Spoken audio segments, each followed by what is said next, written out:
guns are quiet now. The papers of peace have been signed.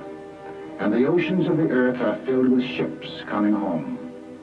In faraway places, men dreamed of this moment. But for some men, the moment is very different from the dream.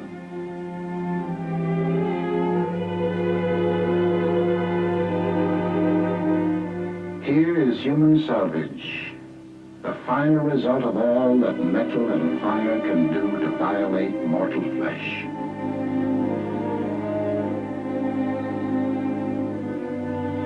Some wear the badges of their pain, the crutches, the bandages, the splints.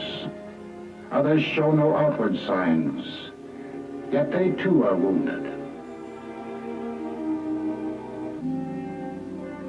This hospital is one of the many for the care and treatment of the psychoneurotic soldier.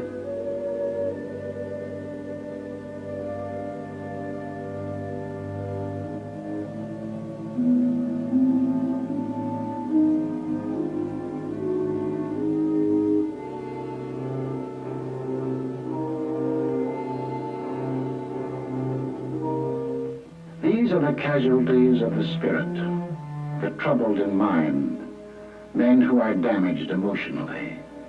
Born and bred in peace, educated to hate war, they were overnight plunged into sudden and terrible situations. Every man has his breaking point, and these, in the fulfillment of their duties as soldiers, were forced beyond the limit of human endurance. Good evening. On behalf of the commanding officer and his staff of Mason General Hospital, I want to extend a hearty welcome to all of you on your return to the United States. There's no need to be alarmed at the presence of these cameras, as they're making a photographic record of your progress at this hospital from the date of admission to the date of discharge. Here are men who tremble, men who cannot sleep, men with pains that are nonetheless real because they are of mental origin, men who cannot remember, paralyzed men whose paralysis is dictated by the mind. However different the symptoms, these things they have in common: unceasing fear and apprehension, a sense of impending disaster, a feeling of hopelessness and utter isolation.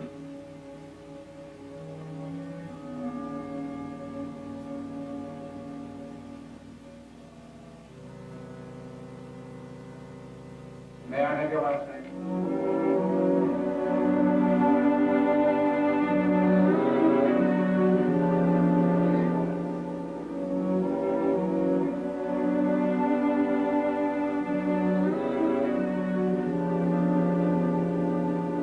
The psychiatrists listen to the stories of the men who tell them as best they can. The names and places are different. The circumstances are different. But through all the stories runs one thread: death and the fear of death. And then after you got wounded, what happened? Same thing, only worse? Like nerves keep getting worse on. They get worse. Need everything. They bug. I got killed nearly this morning. You nearly got killed. Where were you at the time?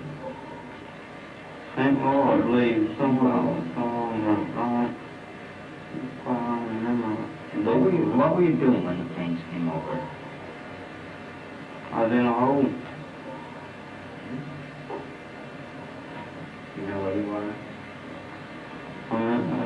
I think I'm in the States now. They told me I was coming back. Right? But they told me I was going to die. No. In the hospital, I wouldn't eat hardly. So I was sick. And I wouldn't eat hardly. They told me I was going to die, but then he couldn't help me. Well, So they didn't care where I died or not. we'll see if you don't die. You won't die.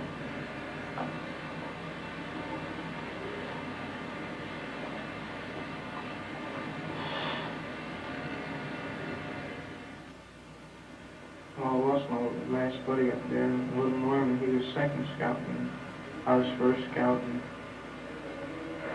and it was all mixed up there. They were showing us. Well, did that make you nervous? I should have been first scout. I'm first scout, and I should have been out in front. And he went out, and I started to go out after him, and he got shot. And he just said, "Oh, Dutch, I'm hitting it for all my feet." And I started calling for the medic, and I went back to see if we could get the medic, and there wasn't any, and I started to go out after him again, and they wouldn't let me go. And he was the last one of the original boys that was with me. Him and I were the last two left out of the original. And when you were shelled, how did you feel? I don't know, it's just after Norman got hurt or killed, I was all right when we were moving up or attacked and anything like that. When we get pinned down, I start thinking about him laying back there. And then what happened to you when you think about him? How would you feel? I just didn't care what happened to me. Do you mean you didn't want to go back into combat again? Yes, sir, I wanted to go back. I wanted to stay there. I wanted to keep on for him and all them other guys, John and Stryker and Tex and Kaufman. And how do you feel right now? I feel all right. How you been getting home? Well, fairly well, sir. Mm-hmm. You were overseas? Yes, sir. Where? We were in France, and then we went to Germany. In where? France to Germany. And what outfit were you with? I was with Headquarters Detachment, 50th Quartermaster Battalion, Mobile. Mm-hmm. I see you're PFC. At present, sir. You had to go in the hospital. Sir? You had to go in the hospital. Twice, sir. It says here on your record from overseas that you had headaches and that you had crying spells. Yes, sir. I believe in your profession is called nostalgia. In other words, homesickness. Yes, sir. Mm-hmm. It was induced when shortly before the war, I received a picture of my sweetheart. Yeah.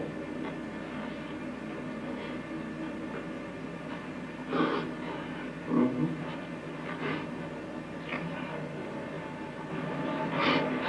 I'm sorry, I can't continue. That's all right. Yes, sir. Come on, sit down there. Now, a display of emotion is all right. I'm not doing this deliberately, so please believe me. I do believe you. A display of emotion is sometimes very helpful. I hope so, sir. Sure, it gets it off your chest. You wouldn't be here. You wouldn't have been returned. As a patient, if there wasn't something upsetting you. Yes, sir. Now, you say you had received a letter from your, Not a letter, sir, a photograph. photograph, yes. Well, what about that now? Well, sir, to be perfectly honest with you, I'm very much in love with my sweetheart. She has been the one person that gave me a sense of importance, and that through her cooperation with me, we were able to surmount so many obstacles. What happened? Well, when I was in combat, Can you speak louder? I have Yes, trouble sir. hearing you. during the time, I got worried that my brother, he was killed in the canal. Oh, the Marine?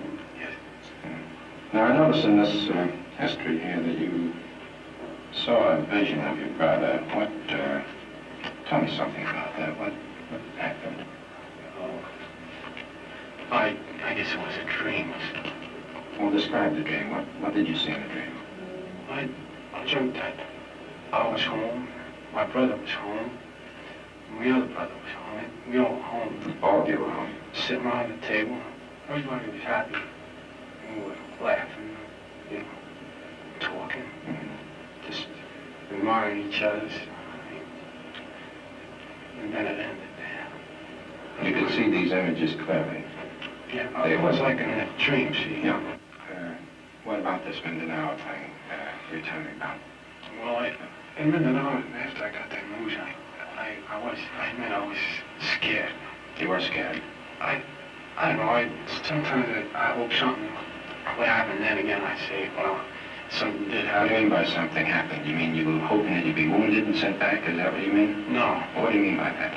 I meant that I hoped that just, you know, I was so disgusted and tired of everything. I just didn't feel like living. And then I changed my mind and I think back to my folks, and it'd be a double blow if something happened to me. I'd be staring at God, sitting on a machine gun there, just watching. You know, I'd hear a little noise and I'd let go, shoot. It wasn't nothing, probably was an animal or something. Any noise made you excited and you just shoot? At that time, yes. Do you feel worried about anything now? I don't know. Are you mixed up? Uh, What's that pin on your shirt then? My heart. Well, why do you cover those up?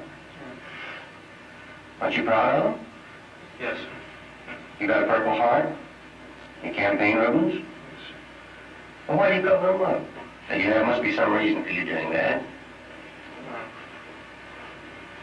Well, what happened over there? Well, we got in the scrape and I was in the house there and just got off of guard duty and it's Friday the 13th and sweating around all day. Patrol came up, General Patrol, and they shot a Panzerfaust through the wall. Well, In what?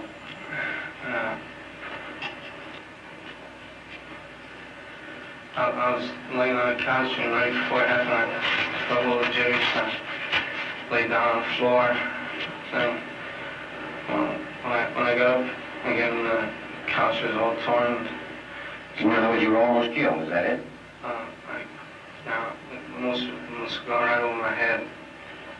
Do you feel conscious, are you aware of the fact that you are not the same boy that you were when you went over? Do you feel changed? Yes. In what way? More jumpy. How about with people? I used to. Hmm? I used to always like to have fun now. I used to always be going places. I don't like to do nothing no more. How long were you overseas?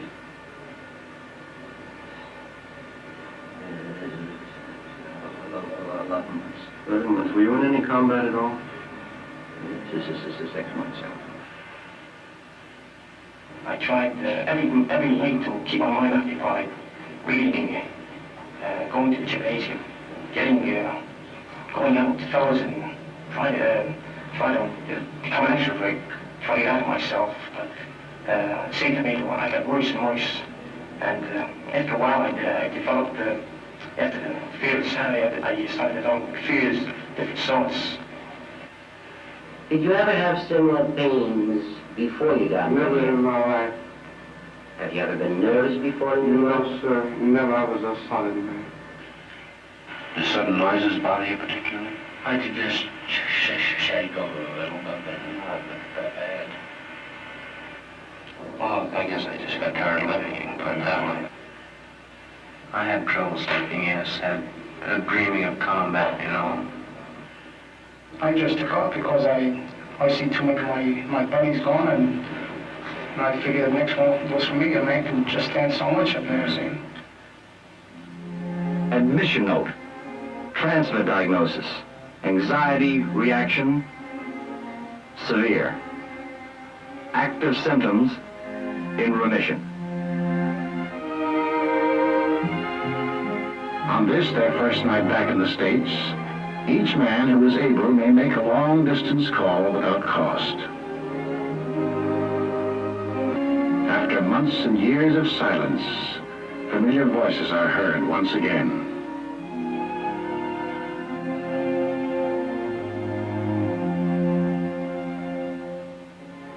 Then each man makes for himself a small home, which will be his for the 8 or 10 weeks to come.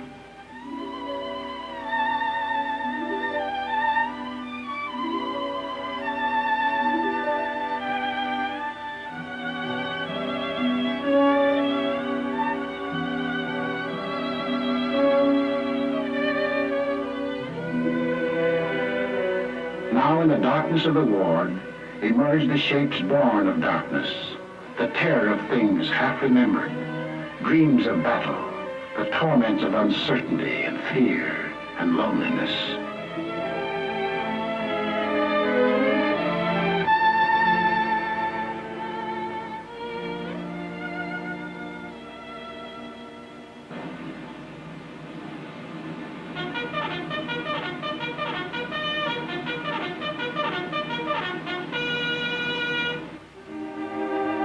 The day begins with an early morning ward inspection. The medical officer in charge checks the condition of every man. Modern psychiatry makes no sharp division between the mind and the body. Physical ills often have psychic causes, just as emotional ills may have a physical basis. Possibilities of organic disturbance in the brain are investigated by means of the electroencephalograph. The Rorschach test, the things that the patient's imagination sees in these cards, gives significant clues to his personality makeup. This looks sort of like a drawing of two women standing on a rock and waving their hands.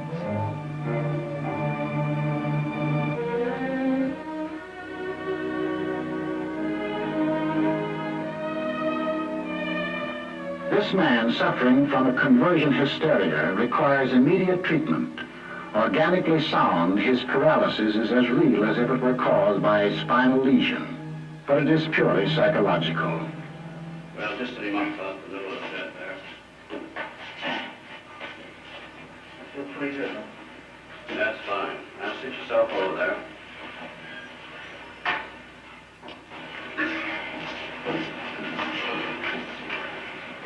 Now, can you move over just a little so I can talk to you? Yes. Now, what is the trouble? You seem to be, what's that? Nervous.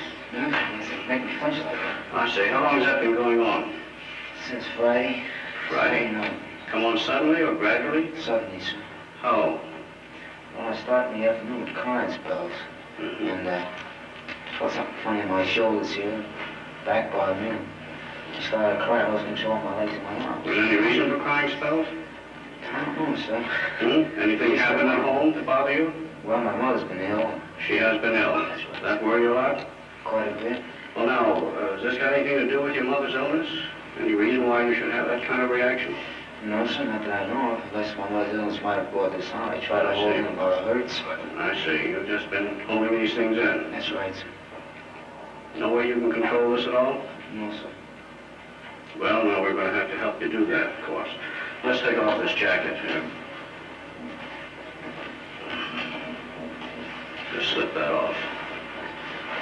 All right, now lie down on the bed. Right now we leave the shoes on so you can walk in them. I think we're going to get you walking. Let's come over here. That's the boy. That's fine. That's good. Now you lie steady. Lie steady. That's the boy.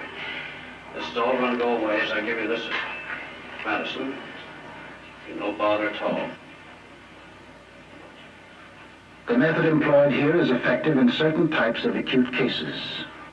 An intravenous injection of sodium amytal induces a state similar to hypnosis. What a torpedo that is. You mind if I look this way? You look that way. There's nothing for you to watch here, but you're going to talk to me as we go along. Yes, sir. That's all. Now, you're not going to feel much of anything else. You're going to feel a little bit woozy. The use of this drug serves a twofold purpose. Like hypnosis, it is a shortcut to the unconscious mind. As a surgeon probes for a bullet, the psychiatrist explores the submerged regions of the mind, attempting to locate and bring to the surface the emotional conflict which is the cause of the patient's distress. The second purpose of this drug is to remove, through suggestion, those symptoms which impede the patient's recovery. Now tell me a little bit about what you're thinking of. The thoughts are coming to your mind now. Nothing in particular. Well, now let's go back. Let's go back to Friday. Friday. Yeah, think about that. Friday. My mother argues with me. Your mother argues with you. Yeah. Mm-hmm. What does she argue about? Well, every little thing, if you sit down in a long chair or something like that. Doesn't like the stuff you get in the store. Uh-huh. And she comes down. Well, see, have you always tried to please her? Yes. Mm-hmm. Always tried to please her. I used to clean her house for her when I was small. Well, now, why do you think she argues like that? Because she's sick? Well, she doesn't try to control her temper. I see. Mm-hmm. How about your father? He's a swell guy. He's a swell fellow, isn't he? Gets kind of hot-tempered. Since my mother's been sick, it's been costing a lot of money. Uh-huh.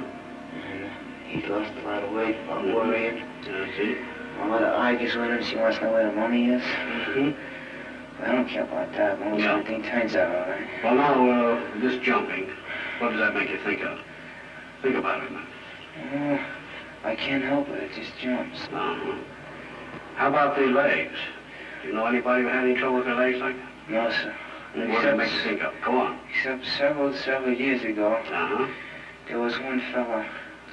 He had something wrong with his right leg. Mm-hmm. Watering the knee, but he's walking today. That hasn't bothered me. Was that anything like your leg? I don't know. He couldn't walk at all. He couldn't walk at all? No. What do you think of when you can't walk like that? I wish I could walk. Mm-hmm. But what do you think of? What comes to your mind when you find that you can't walk? So maybe I think our mother and father should be okay. Sometimes I wonder, hope the war ends soon. Things like that. I see. Nothing in particular. Mm-hmm. Well, now the shakes are going now, haven't they? Yeah. How about your legs? They're good and strong. I feel all right. Move them. Let's raise them. Oh, I don't say I've raised them before, but I can't walk. Well, how about them now? They feel all right. They feel good now as if you're walking them, don't they? Toes feel numb. Toes feel numb, but that's going away, isn't it? Yeah. Gee. Mm-hmm. Raising them fine, isn't it? Yeah. Now you're going to be able to walk, aren't you? I don't know. Well, you're going to, aren't you? Yes, sir. All right. I can walk. I love walking. You love walking. You've always been very fond of walking. Now you found yourself unable to walk. Now you're going to get right up and walk. Right now. All right, now let's sit up. Sit up on the side of the bed. Here you are. That's fine. All right, now stand up. Now look at that. Is that good? All right, now walk out here. Walk over to the nurse all by yourself. That's the boy. Walk over to the nurse. You're just a little woozy. That's the medicine. Now come back to me. Come back to me. Open your eyes. That's the boy. Is that fine? Is that wonderful? Sure. All right, now again, once more. Oh, it's going to stay that way. It's going to stay because that's taking care of your worry now. All right, now come on back to me, and I'm going to let you go to sleep. When you wake up, you'll keep on walking perfectly well. How about it? Thanks, sir. Righto. All right, now let's get up in here and go to sleep. Now, there you are. Now, I'm going to have you go right to sleep. When you wake up, it'll be all right. Thanks. All right, sleep. The fact that he can walk now does not mean that his neurosis has been cured. That will require time. But the way has been opened for the therapy to follow. Now a new way of living begins, very different from the old one whose purpose was killing and trying not to be killed. Now in an environment of peace and safety, all the violence behind them, they are building rather than destroying. Men have their choice of occupational therapy. Some find relaxation in mechanical jobs. Certain types of cases obtain relief in precision work, which answers their inner need for order and certainty. For sons and daughters and nieces and nephews and neighbors' kids, hobby horses are turned out by the carload.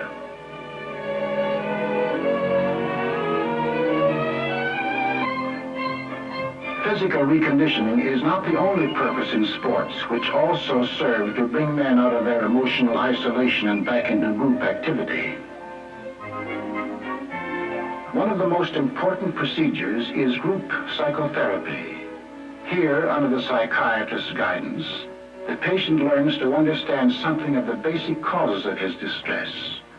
As one of a group, he also learns to understand that his inner conflicts are, with variations, common to all men. And I think of it a little bit like this. We want to get you out of your own feeling of isolation, to get you to feel that you are like other people. In order to get to that, we have have to use knowledge as one thing, and something else which has to be added, and that is an experience of safety. You could say it is almost the core of all our treatment methods. Development of knowledge of oneself with the accompanying safety that it brings. I'd like to see if we can get some illustrations of how one's personal safety would stem from childhood safety, and how the childhood safety itself would stem from the parents' safety. In my illustration, as a child, whenever I underwent any experiences that were frightening to me, I never told my parents. I kept it to myself. While I was alone at night in my room, I'd call on God.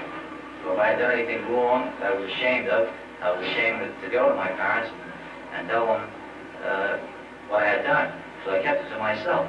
And I used to be in constant fear that my parents would find out my feelings. Well, I wonder if there's any of your mother's troubles that you would know about.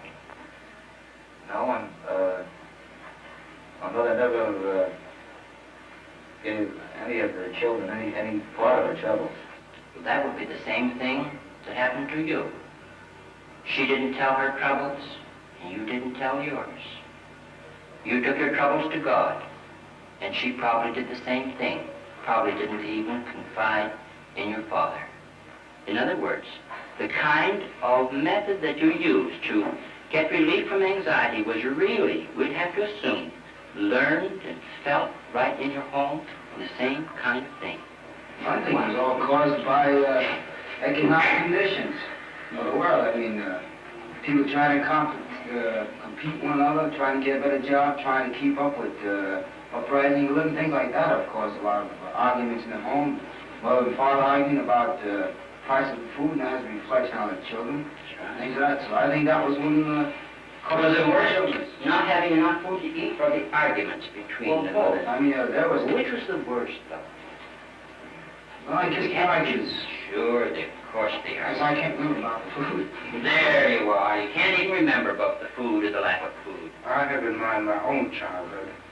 We're coming from a moderate family. Moderate in the sense that the family had some sense of security. What happened there was we were told that myself, my brothers and sisters, we couldn't just play with any of the kids we wanted to play with unless their parents in turn had the equivalent of what our parents had. And as a result, we were kept in a narrow circle, very, very narrow. However, I have found that there has been a strong yearning on my part to break out of this environment, to be able to play with toys that can happen. I'd say the net result's like this. Your mother did not feel really so superior. She felt inferior when she tried to make you take the attitude you were better than the other children. So that now, certain experiences in the Army have brought that out more clearly, because you've been thrown in with Tom and Dick and Harry, and need to get along with them. It's not necessary to be in the Army. It's not necessary to be in the war. These kind of troubles have always gone on in all time, through all the centuries. So you're going to say something? I never spoke until I was 7.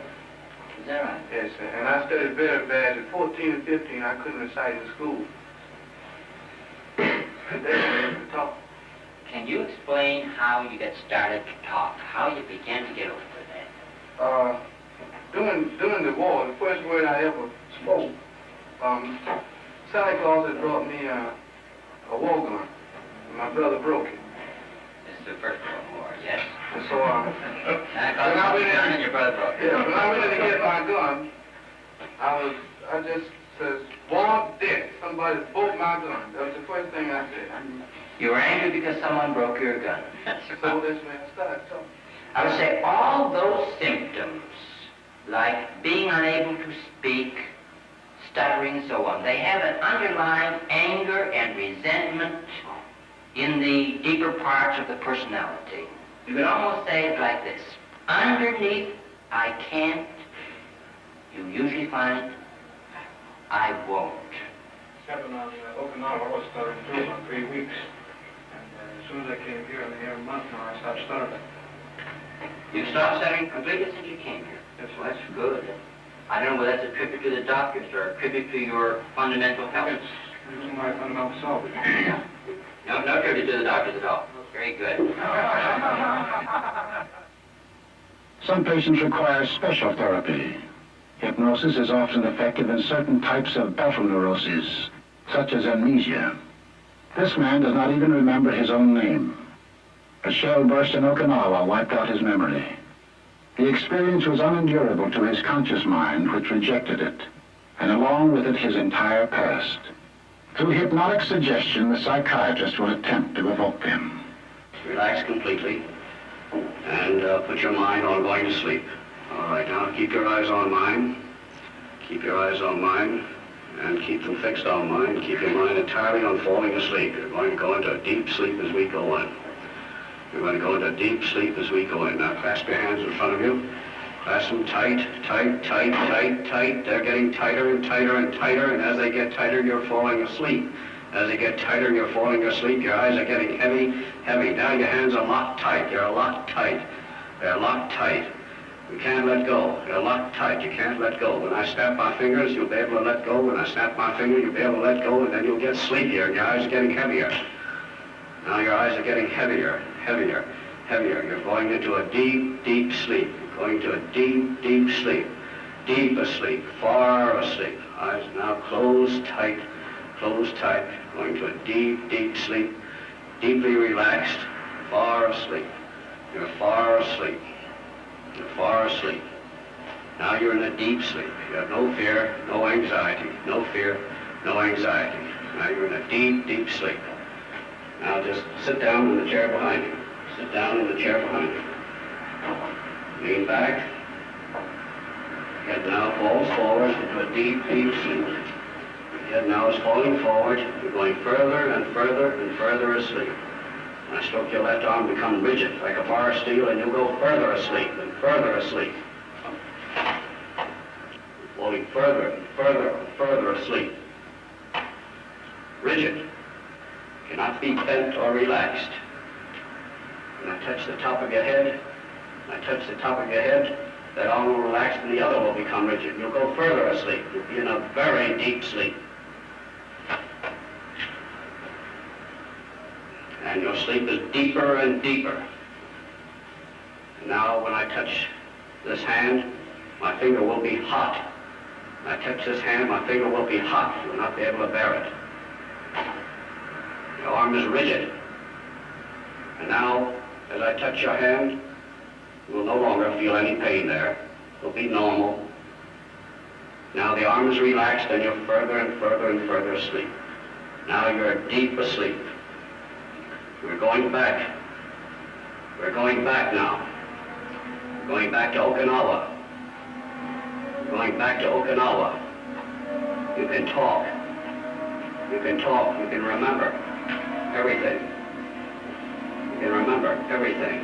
You're back on Okinawa. Tell me what you see. Tell me. Speak. I'm in the battery area. You're in the battery area. Go on, tell me what's going on. Getting fire missions. You're getting fire missions. Go on. You see everything now, clearly.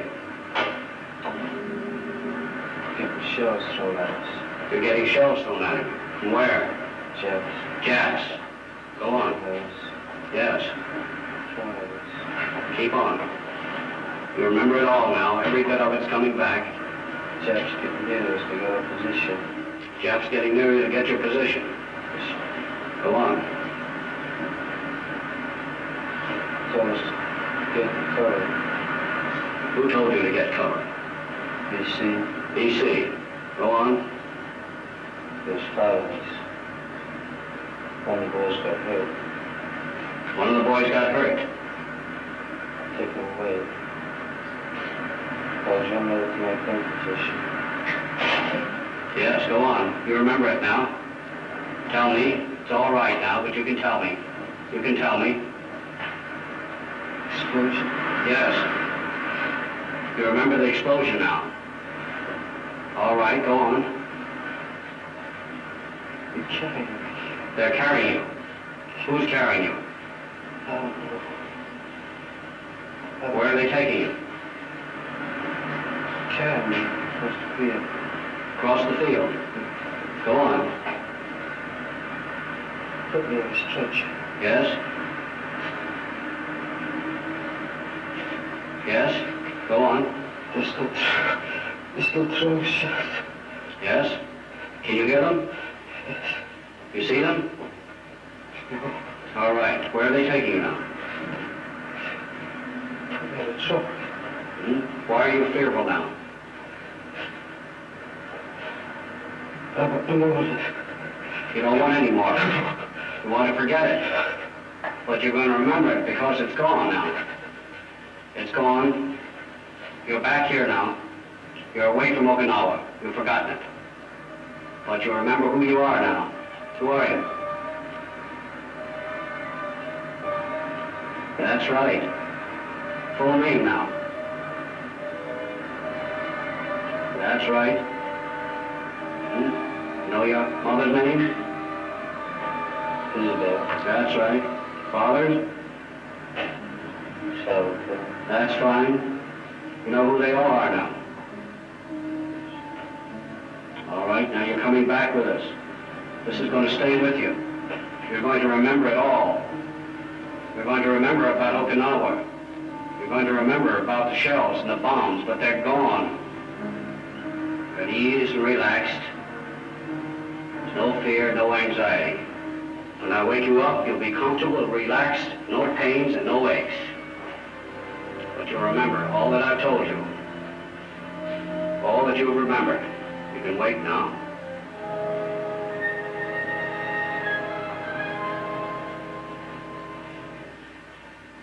Well, how are you? Pretty good. Under the guidance of the psychiatrist, he is able to regard his experience in its true perspective as a thing of the past, which no longer threatens his safety. Now he can remember. Well, what's your trouble?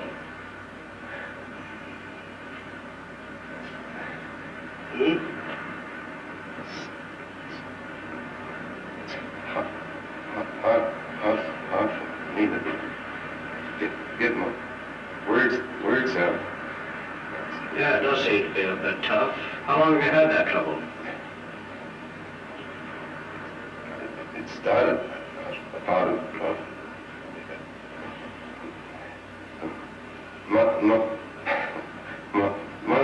month ago. Where were you then? In France. In France. Have you been in combat? Yes. Well, maybe we can help you talk a bit better and you can tell me more about it then, right? Let's lie down and see if we can help you on that. This man is not a chronic stutterer. He suffers from a battle tension which the drug will attempt to diminish. Like the man who could not walk and the man who could not remember, his illness has an emotional basis.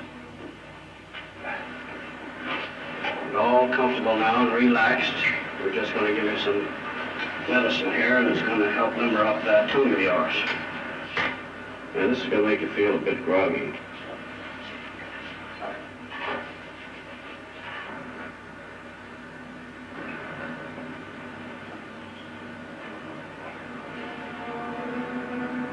Well, now tell me now, how do you feel now?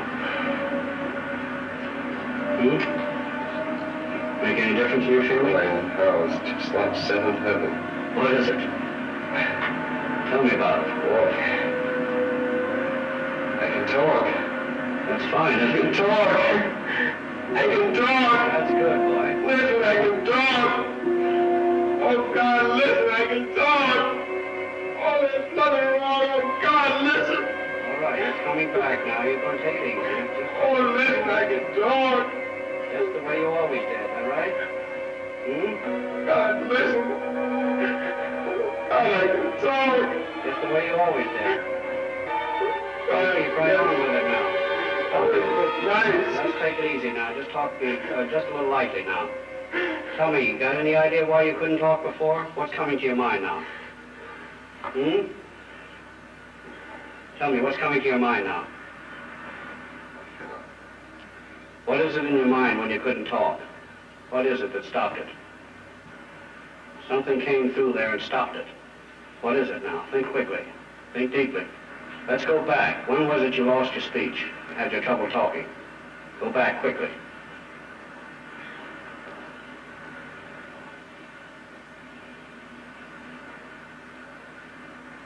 Seems that I first noticed it on a boat. On a boat? Coming over. It first started with an S. And the fellows laughed at me. I don't know why they laughed. So the guy started. Well, let's start with that S. Let's go back to that S now. What were you thinking then? What was in your mind then? Right now? No, then. On the boat? Yes, with that S. When you couldn't say that S right. Yes. Yes.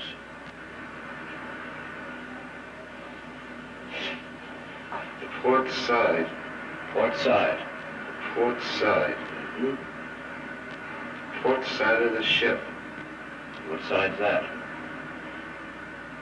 That would be the left side. Left side, that's right. Yeah, I remember. Mm-hmm. Of course, we were up there that afternoon and we saw the fishes. And we had some flying fishes. And I came down and he said, I was telling the fellow underneath me about the ports that I had seen some flying fishes on the port side. Mm-hmm.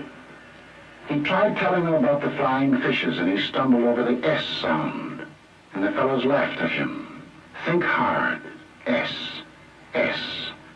What does S remind him of? S. S. He remembers. It is the sound he fears. The sound of death in combat. The sound of a German 88 high-explosive shell coming in. Now it is possible to proceed to the basic method of psychiatric treatment, discussion and understanding of the underlying causes of his symptom.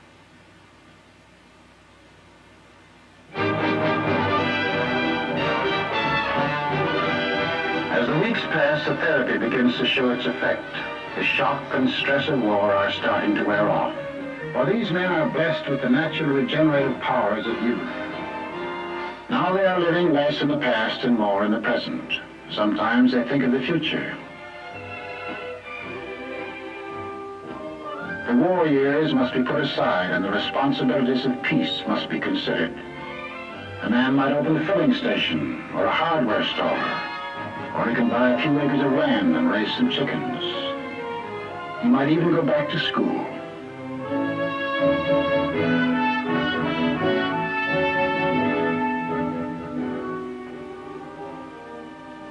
Visitors' Day. Now the men resume their contact with the world outside. These are the people they are coming back to, whose lives are bound up with theirs. Without their understanding, all that has been accomplished in the last few weeks can be torn down. With it, their return to life can be doubly swift and sure.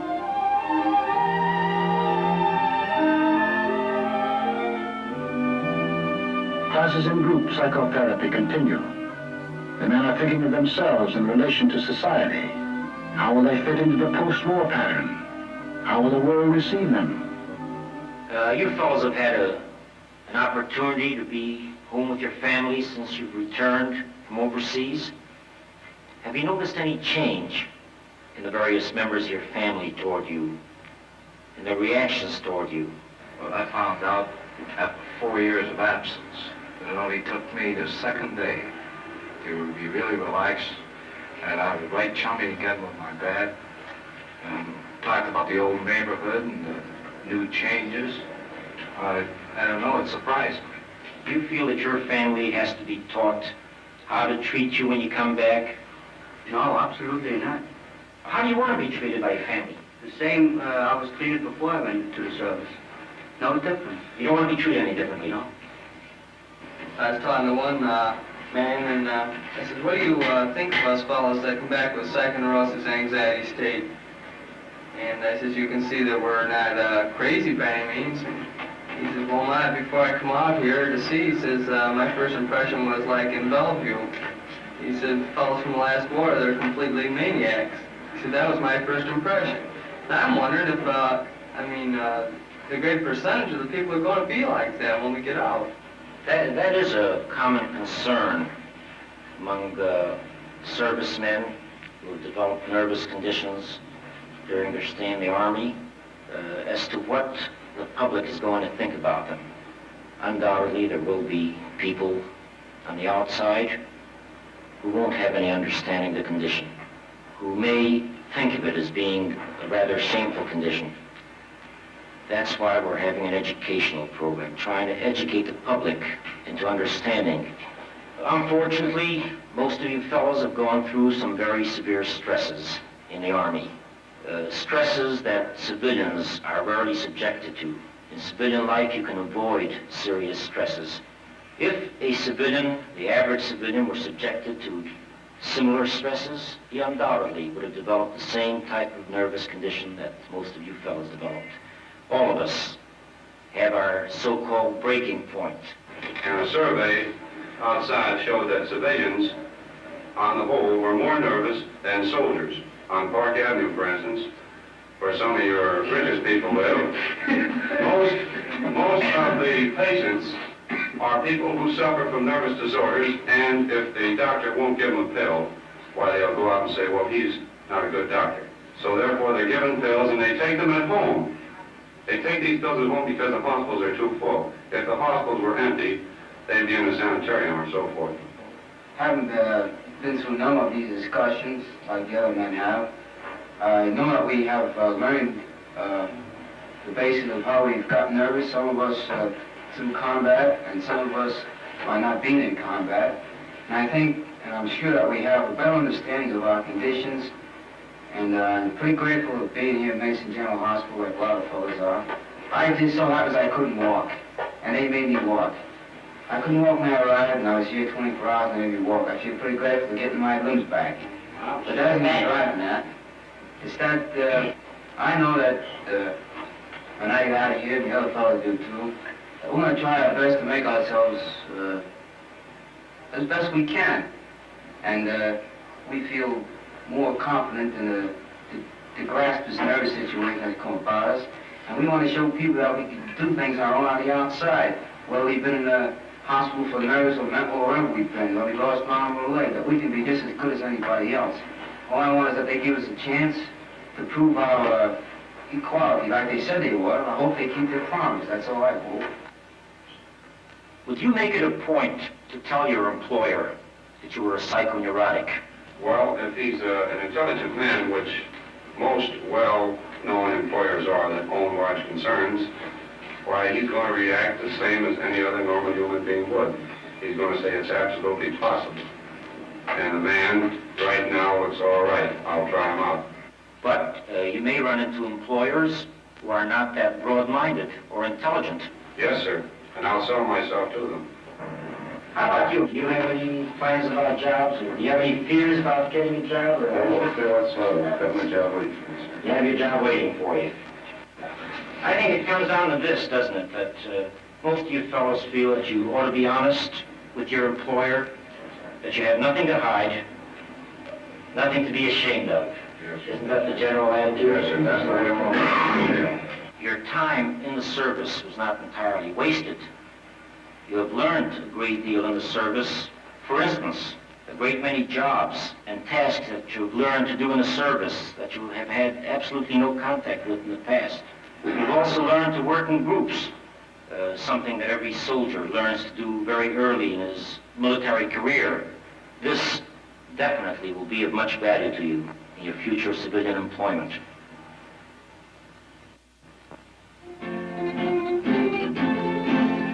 The weeks have slipped by fast. The first strangeness of hospital life has become routine. Sometimes a man learns something new. The ranger always did want to play guitar.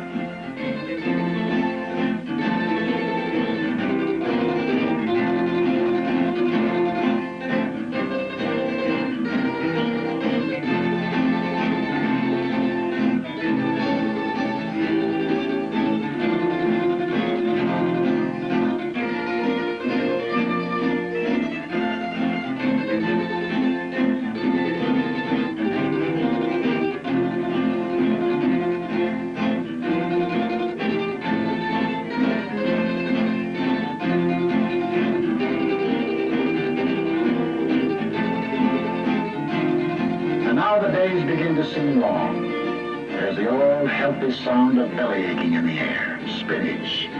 Spinach again. And how about a good movie for a change? And how about putting some ice cream in the ice cream soda?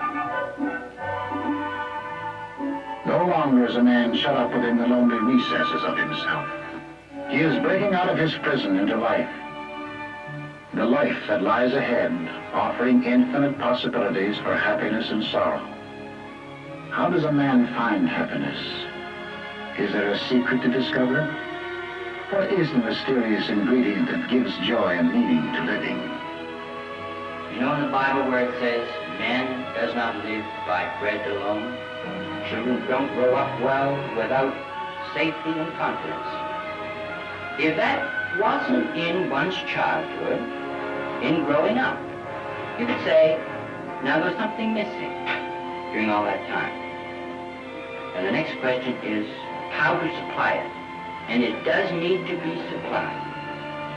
Not all of the learning and all of the books is half as valuable in getting over nervousness as to find someone that you esteem, that you can learn to feel safe with, where you can get a feeling of being accepted, of cherished, where you get a feeling that you're worthwhile and that you're important to someone. You could say, the feeding that you didn't get, that's something more than bread. When you were little, you still need to get it. You still need to be fed with acceptance and to find the safety. In other words, knowledge alone is not enough.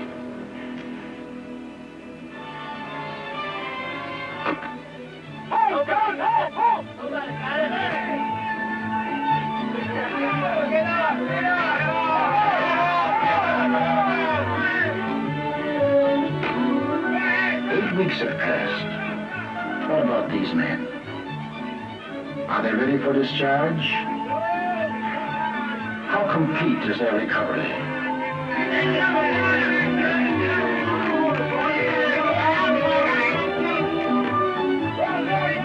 How about the boy in right field? I just didn't care what happened to me.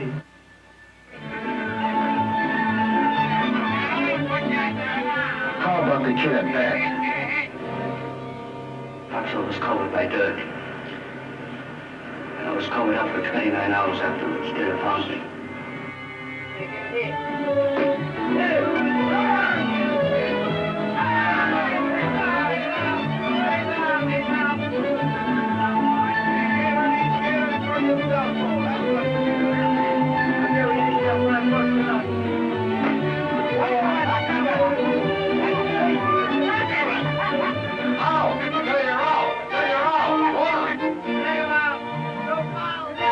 How about the umpire?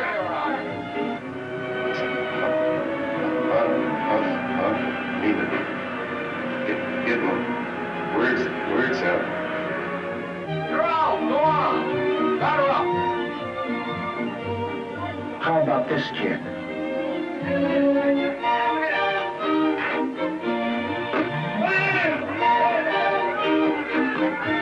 How about him?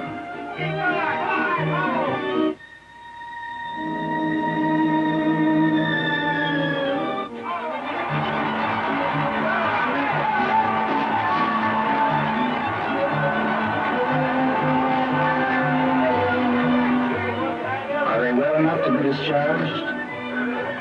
That is for the doctors to decide at tomorrow's boarding.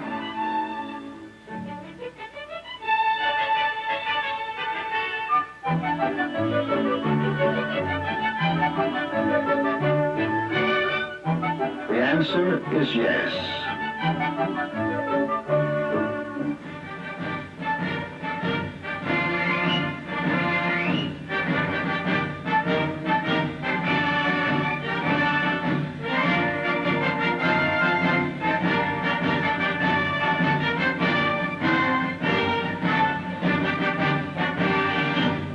Men, this is your last military formation.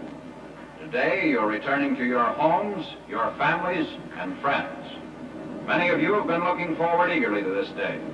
But remember, when you re-enter civilian life, on your shoulders falls much of the responsibility for the post-war world. May your lives as civilians be as worthy as your records as soldiers. Good health, good fortune, and Godspeed.